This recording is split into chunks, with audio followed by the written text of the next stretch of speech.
प्रिय दर्शकों नमस्कार। एक बार पुनः आप सभी दर्शकों के सामने उपस्थित हूँ ज्योतिष से संबंधित एक कार्यक्रम को लेकर के। आज एक योग के बारे में जानने वाले हम। जन्म कुंडली में योग किस प्रकार से बनता है, यह योग क्या प्रभाव देता है मानव जनजाति में, व्यक्ति के जीवन में। इस योग के लिए प्रायः चंद्रमा और मंगल, माफ करिएगा, चंद्रमा और लग्नेश, यही दो ग्रह हैं जो इस योग का निर्माण करते हैं। इस योग के कारण व्यक्ति अपने जीवन काल में स्वपार्जन धन, भूमि भवन, वाहन और अपने ही कमाए हुए पैसे से वाहनों का सुख, भूमि भवन वाहन का सुख, सर्वाधिक सुख प्राप्त करता है, यानी राजाओं की तरह। इस योग में कई सारे योग भी बनते हैं। आइए बता देता हूँ। धनु लग्न की जन्म कुंडली बनती है और धनु लग्न में इसके स्वामी गुरुदेव बृहस्पति बनते। इस जन्म कुंडली में, इस योग में गुरु और चंद्रमा की प्रमुख भूमिका होगी। आपकी जन्म कुंडली में प्रमुख भूमिका होगी। क्यों? क्योंकि लग्नेश गुरुदेव बृहस्पति बनते। आपकी जन्म कुंडली किसी भी लग्न की हो सकती है। जो आपके जन्म कुंडली में लग्न में अंक लिखा, उस लग्न के स्वामी, उस अंक की राशि जो बन रही, उस राशि के स्वामी और चंद्रमा को आपको देखना है, यानी लग्नेश और चंद्रमा की स्थिति को देखना है। तो आइए मैं जन्म कुंडली में समझा देता हूँ। बहुत आसान यह योग और बहुत सर्वश्रेष्ठ यह योग है। आइए, जैसे कि आप यहाँ देख रहे हैं, लग्न में ही देख रहे हैं गुरु और चंद्रमा की युति। वही जन्म कुंडली के चतुर्थ भाव में देख रहे हैं गुरु और चंद्रमा की युति। पंचम भाव में आप देख रहे हैं गुरु और चंद्रमा की युति। षष्ठम भाव में आप देख रहे हैं गुरु और चंद्रमा की युति। जन्म कुंडली के अष्टम भाव में आप देख रहे हैं गुरु और चंद्रमा की युति। जन्म कुंडली के भाग्य भाव, यानी भाग्य भाव में जहाँ पर 5 नंबर देख रहे हैं, वहां भी आप गुरु और चंद्रमा की युति देख रहे हैं। वहीं जन्म कुंडली के व्यय भाव, यानी 12वें भाव में जहाँ पर आप 7 नंबर देख, माफ करिएगा 8 नंबर देख रहे हैं, वहां भी गुरु और चंद्रमा की युति। बहुत आसान है योग। आइए बता देता हूँ। लग्नेश बलवान होना चाहिए इस योग में और चंद्रमा बलवान, दोनों का बलवान। 15 से लेकर के 20 अंश तक में अगर दोनों ग्रह बैठे हैं, 15 से 20, ध्यान दीजिएगा, 15 से अगर 20 अंश के बीच में अगर ये दोनों ग्रह बैठे हैं जन्म कुंडली में, 22 भी होगा तो भी चल जाएगा, 15 से कम 14 भी होगा तो भी चल जाएगा। ये आपको ध्यान देना, दोनों ग्रह बलवान होने चाहिए। तो कहाँ पर बैठे होने चाहिए? मित्र की राशि में, अथवा अपनी ही राशि में, अथवा उच्च की राशि में बैठे हो तो बनता है यह पुष्कल योग। जन्म कुंडली में बहुत ही सर्वश्रेष्ठ योग है पुष्कल योग। अब यहाँ पर ध्यान दीजिएगा कि इस योग में, योग के अंदर भी योग निर्माण हो रहे हैं। कैसे? आइए वो भी बता देता हूँ।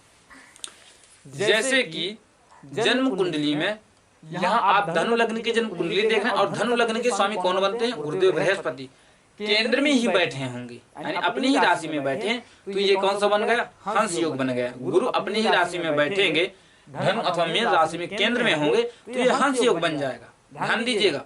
वहीं चंद्रमा के साथ बैठे हैं गुरु, तो गज केसरी योग भी बनेगा। वहीं अगर इस अवस्था में बैठे हैं, यानी गुरु चंद्रमा के साथ अपनी राशि में या मित्र की राशि में अथवा उच्च की राशि में, तो पुष्कल योग भी बनेगा। 3 योग इस यानी युति से निर्माण हो रहे हैं। कौन कौन से? पहले तो अपनी ही राशि में गुरुदेव बृहस्पति बैठेंगे, तो ये कौन सा योग बनेगा? जैसा कि हंस योग। वहीं चंद्रमा और गुरु की युति से गज की योग बन जाएगा। वहीं पुष्कल योग भी बन जाएगा। तो जैसा कि धनु गुरुदेव बृहस्पति की राशि आता यहाँ बैठेंगे तो भी बनेगा पुष्कल योग। मीन राशि तो आप जानते हो गुरुदेव बृहस्पति की, यहाँ भी बैठेंगे तो भी बनेगा पुष्कल योग। मंगल की राशि यानी मेष राशि भी मंगल की है और मंगल इन दोनों के मित्र हैं, यहाँ भी बैठेंगे तो बनेगा पुष्कल योग।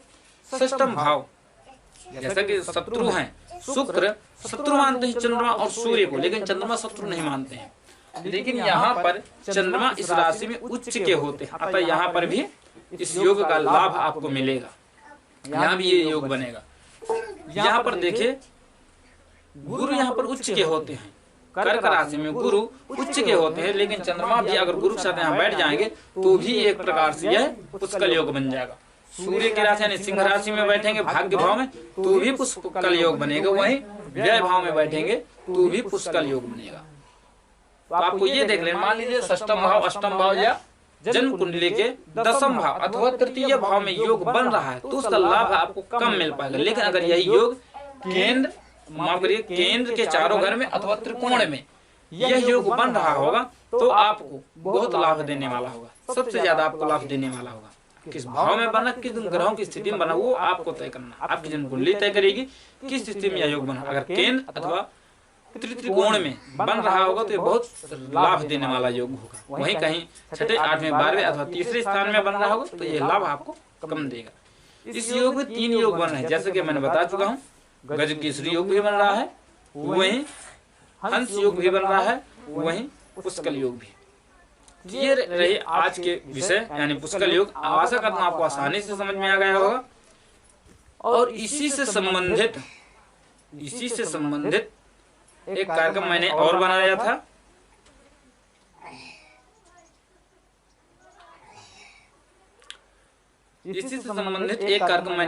था, सरस्वती योग, जो कि कुछ ही कल यानी बीते हुए 1-2 दिन पूर्व ही मैंने बनाया था सरस्वती योग।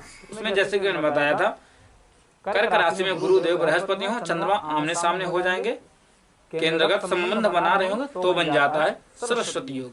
लेकिन यहाँ पर सरस्वती योग लागू नहीं हो रहा है, अतः आप देख लीजिए। लेकिन अगर ये केंद्र में बन रहा है, मान लीजिए आपकी जन्म कुंडली वृश्चिक लग्न की जन्म कुंडली है, यहाँ पर देखिए अगर वृश्चिक लग्न की जन्म कुंडली तो वहाँ पर आप मंगल को देखेंगे। यहाँ गौर कीजिएगा, यहाँ पर और एक योग बताता हूँ आपको कैसे बनता है, वो भी आप देखिए।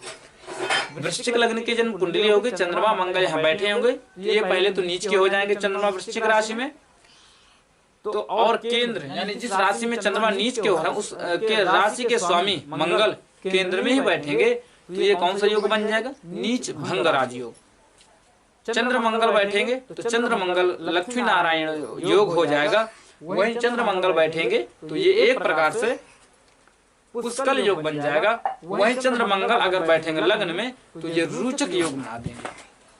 एक ही युति में एक यानी इस अगर राशि में बैठते हैं मंगल अपनी राशि में केंद्र में, तो देखिए कितने राजयोगों का निर्माण हो रहा है, गौर कीजिए। जैसे कि मैंने बताया जन्म कुंडली में रोचक योग, अपनी राशि में मंगल केंद्र में बैठेंगे तो रोचक योग बनाएंगे, चंद्रमा के साथ बैठेंगे तो चंद्र मंगल योग बनाएंगे, वहीं चंद्रमा नीच के होंगे वृश्चिक राशि में और मंगल अगर केंद्र में बैठे हैं तो बन जाएगा नीच भंग राजयोग। वहीं जन्म कुंडली में अगर किसी प्रकार से जन्म कुंडली में उसी प्रकार से अगर जन्म कुंडली में पुष्कल योग भी बन जाएगा तो एक साथ कई सारे योग बन रहे हैं। तो आशा करता हूं आपको समझ में आ गया होगा। फिर भी अगर नहीं समझ में आया तो आप पूछ सकते हैं। लेकिन ये योग ध्यान दीजिएगा, जो एक साथ ही कई सारे योग बन रहे हैं, इन्हीं योगों का लाभ आपको मिलेगा। ऐसा नहीं कि सिर्फ पुष्कल योग बना तो पुष्कल योग का लाभ मिलेगा, नहीं, नीच भंग राजयोग का भी मिलेगा, रोचक राजयोग का भी मिलेगा, वहीं जन्म कुंडली पुष्कल राजयोग और लक्ष्मी नारायण योग का भी लाभ आपको मिलेगा। ये है एक साथ आपने देखा किस प्रकार से एक साथ कई सारे राजयोग बन रहे हैं सिर्फ ग्रहों की युति और राशि से। आशा करता हूं आपको आज का कार्यक्रम अच्छा लगा होगा। जैसे कि प्रिय दर्शकों, आप अपनी जन्म कुंडली अगर अध्ययन कराना चाहते हैं तो अपनी जन्म कुंडली अध्ययन कराने के लिए जन्म की तारीख और जन्म का समय और जन्म का स्थान अपने सवाल देना ना भूलें। साथ में हो सकता है कुछ दिनों के लिए बीच में कार्यक्रम ना पहुंच पाए, क्योंकि कुछ कारणवश हो सकता है आप ना पहुंच, तो आपको चिंता होने की आवश्यकता नहीं है। हो सकता है प्रयास मेरा यही रहेगा कि कार्यक्रम नित्य दिन पहुंचे, परंतु हो सकता है 1-2 दिन ना पहुंचे तो आपको उसमें समस्याएं या चिंतित होने की आवश्यकता नहीं है। तो आशा करता हूं आपको समझ में आ गया हो, कार्यक्रम अच्छा लगा हो। अगर कैसा लगा कार्यक्रम कमेंट करके जरूर बताइएगा। तब तक के लिए